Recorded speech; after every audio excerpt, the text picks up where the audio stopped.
Daily GK में आपका स्वागत है। हम यहाँ पर हर रोज़ लूसेंट जीके का एक एक अध्याय बहुत ही संक्षिप्त में देखेंगे, जो कि आने वाले एग्ज़ाम पॉइंट ऑफ व्यू से बहुत ही महत्वपूर्ण रहेगा। तो आइए आज प्रारंभ करते हैं। पहला अध्याय प्राचीन भारत। इसका संक्षिप्त विवरण इस प्रकार है, आइए देखते हैं हम सभी। प्राचीन भारतीय इतिहास के बारे में जानकारी मुख्यतः 4 स्रोतों से प्राप्त होती है। ये स्रोत कौन कौन से हैं यहाँ इस प्रकार है। पहला धर्म ग्रंथ, दूसरा है ऐतिहासिक ग्रंथ, तीसरा विदेशियों का विवरण और चौथा पुरातत्व संबंधी साक्ष्य। अब इसमें धर्म ग्रंथ जो है इसके पर देखते हैं क्या है। भारत का सर्वप्रथम धर्म ग्रंथ वेद है, जिसके संकलनकर्ता वेद व्यास। अब वेदों की संख्या 4 है। कौन कौन से? ऋग्वेद, यजुर्वेद, सामवेद, अथर्ववेद। अब हम इन चारों को संक्षेप में देखेंगे।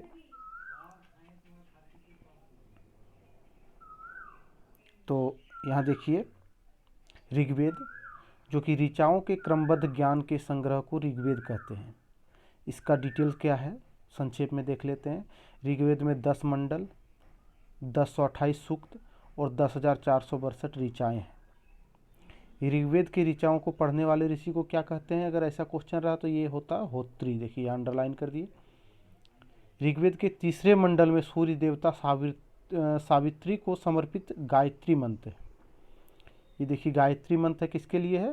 सावित्री देवता के लिए। फिर इसका चौथा पॉइंट है, ऋग्वेद में इंद्र के लिए 250 तथा अग्नि के लिए 200 ऋचाएँ हैं। ऐसे ये पॉइंट आपको याद रखना है। फिर दूसरा आता है यजुर्वेद, सस्वर पाठ। ये पॉइंट याद रखना, सस्वर पाठ के लिए मंत्र तथा बलि का नियम यजुर्वेद कहलाता है। इसमें क्या है? मंत्र और बलि, ठीक है। यजुर्वेद के पाठकर्ता अध्वर्यु कहलाता है। यजुर्वेद गद और पद दोनों में है। अब अगर क्वेश्चन आए तो कौन सा वेद गद और पद दोनों में, तो याद रखना यजुर्वेद। फिर अगला देखते हैं हम सामवेद। यह गाई जा सकने वाली ऋचाओं का संकलन है। तो गाने वाला क्या है? सामवेद। इसमें क्या और है? सामवेद के पाठकर्ता उदात्री कहलाते हैं। सबका पाठकर्ता लिखा हुआ है यहाँ पर। सामवेद को भारतीय संगीत का जनक कहा जाता है। देखिए भारतीय संगीत का जनक किसे कहा जाता है? तो होगा सामवेद। फिर अगला है अथर्ववेद। अथर्ववेद में रोग निवारण, जादू टोना, तंत्र मंत्र आदि आते हैं, ठीक। अथर्ववेद की रचना अथर्वा ऋषि ने किया। किसने किया? तो अथर्वा ऋषि। अथर्ववेद से अथर्वा ऋषि याद रहेगा। अथर्ववेद कन्याओं के जन्म की निंदा करता है।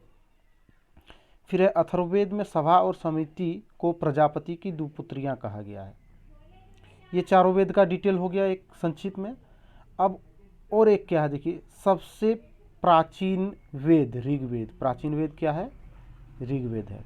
और सबसे बाद का वेद है अथर्ववेद। ये दोनों याद रखना, प्राचीन वेद ऋग्वेद और बाद का वेद है अथर्ववेद। फिर अगला पॉइंट क्या है देखिए, फिर है वेदों को समझने के लिए 6 वेदांग। तो याद रखना कितने वेदांग हैं? 6। तो वो पॉइंट हम दे दिए हैं। शिक्षा, ज्योति, कल्प, व्याकरण, निरुक्त तथा छंद, ये हो गए वेदांग। कितना? 6। आगे क्या है पॉइंट वो देखते हैं हम लोग।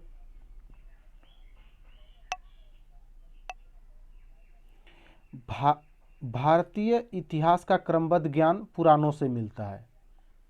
इसके रचयिता लोमहर्ष और उनके पुत्र उग्रश्रव है, ठीक है। पुराणों की संख्या कितना? 18। ये याद रखना कितने पुराण हैं? 18। मत्स्य पुराण सबसे प्राचीन। तो सबसे प्राचीन पुराण क्या हो गया? मत्स्य पुराण। और प्रामाणिक भी है ये। मत्स्य पुराण किस भाषा में? तो ये संस्कृत भाषा में। सबसे प्राचीन स्मृति ग्रंथ मनुस्मृति। ये प्रिंटिंग मिस्टेक यहाँ पर हो गया, थोड़ा मैनेज कर लीजिएगा। मनुस्मृति है। जातक में बुद्ध की पुनर्जन्म की कहानी वर्णित है। कहाँ पर है? तो जातक में। फिर बुद्ध के बारे में जब हम लोग पढ़ेंगे तो वो डिटेल्स में देखेंगे। जैन साहित्य को आगम कहा जाता है। जैन धर्म का प्रारंभिक इतिहास कल्पसूत्र से ज्ञात होता है। अर्थशास्त्र के लेखक चाणक्य। ठीक है, फिर आगे देखते हैं हम लोग। ये लेखक सब आ गया है। राजतरंगिणी के लेखक कल्हन, जिसका संबंध किससे? कश्मीर के इतिहास से। राजतरंगिणी कल्हन ऐसे याद रखना है। चचनामा अली अहमद। अष्टाध्यायी पाणिनि। पतंजलि पुष्यमित्र शुंग के पुरोहित थे, ये भी याद रखना आप सबको। ईरान का राजवेद तेरियस है।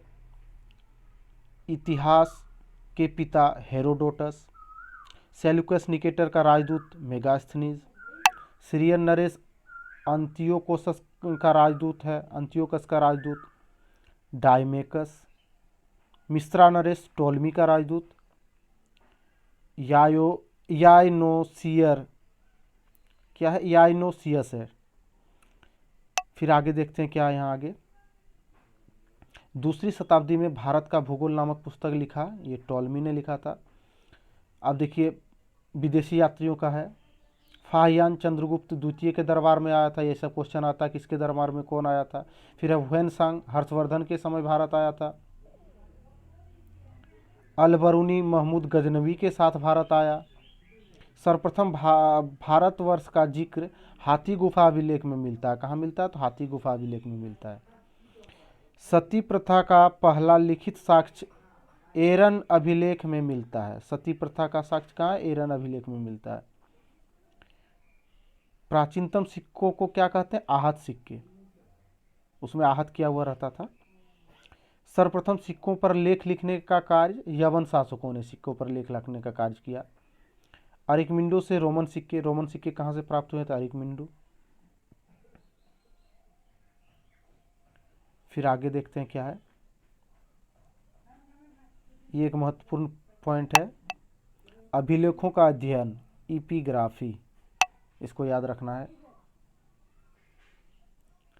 अब है महत्वपूर्ण अभिलेख, यही अंतिम है, देख लेते हैं। हाथी गुफा अभिलेख, कलिंग राजा खरवेल, संबंध किससे देख लीजिए। जूनागढ़ अभिलेख रुद्रदामन। नासिक अभिलेख गौतमी। प्रयाग स्तंभ लेख समुद्रगुप्त। अलोह अभिलेख पुलकेशिन द्वितीय। मदसौर अभिलेख मालवा नरेश यशोवर्मन। ग्वालियर अभिलेख प्रतिहार नरेश भोज। भीतरी एवं जूनागढ़ अभिलेख स्कंदगुप्त। और देवपाड़ा अभिलेख बंगाल शासक विजय सेन। तो इस प्रकार ये पहला अध्याय हम लोग का समाप्त होता है। ये थोड़ा बड़ा था, उसके बाद जितने भी अध्याय आएंगे हम उसको वन लिनियर में, छोटे से छोटे में आप लोग को करके देने का कोशिश करेंगे, जिससे आपको कम समय में अधिक से अधिक जानकारी प्राप्त हो सके। हम पहले एक एक करके सारा चैप्टर का ऐसे आपको कराते जाएंगे, फिर 10-12 चैप्टर का एक हम कुछ 10 या 20 करके क्वेश्चन भी लेके आएंगे और आंसर, जो टेस्ट के तरह रहेगा, आप लोग के लिए लाभप्रद होगा। तो आज के लिए इतना ही, धन्यवाद।